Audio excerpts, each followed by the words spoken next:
বয়স তো একটা সংখ্যা মাত্র, ক্লাস কিন্তু চিরকালে। প্রচুর ঘাম ঝরাতে হলেও 38-এর সার্বিয়ান জোকার হারালেন 24-এর সিনারকে। ইতিহাস গড়ে 25তম গ্র্যান্ড স্ল্যাম খেতাব এখন মাত্র এক কদম দূরে।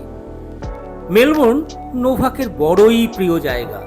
রেকর্ড সংখ্যক 10 বার জিতেছেন অস্ট্রেলিয়ান ওপেন। শেষ গ্র্যান্ড স্ল্যাম জিতেছিলেন 2023 সালে। তারপর থেকেই খরা চলছিল। প্রশ্ন উঠতে শুরু করেছিল, 25তম গ্র্যান্ড স্ল্যাম কি অধরাই থাকবে? জোকারকে ক্রমাগত চ্যালেঞ্জ জানাচ্ছিলেন সিনার ও আলকারাজ। দুজনের কাছেই পর পর হারছিলেন।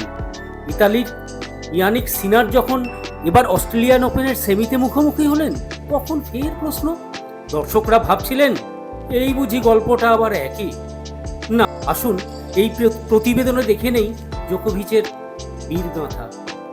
4 ঘন্টার বেশি সময়, 16টা ব্রেক পয়েন্ট বাঁচানো, 0-40 থেকে ফিরে আসা, এটাই নোভাক জোকোভিচ।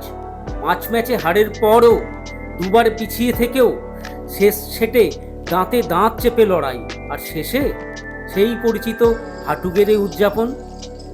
রড লেভার অ্যারেনায় যেন সময় থমকে গিয়েছিল।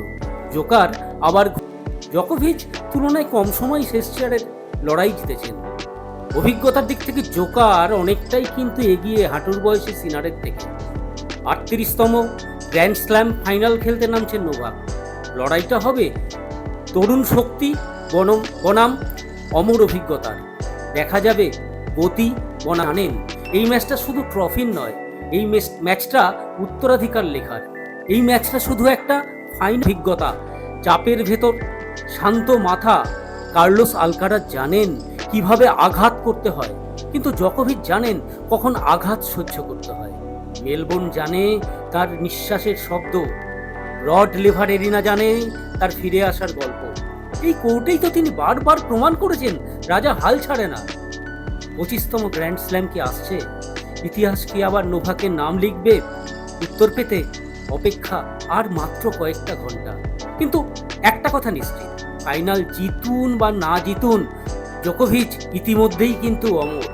কোর্টে নামছেন একজন খেলোয়াড় নন, নামছেন এক জীবন্ত ইতিহাস। Bureau report, news poll Bangla.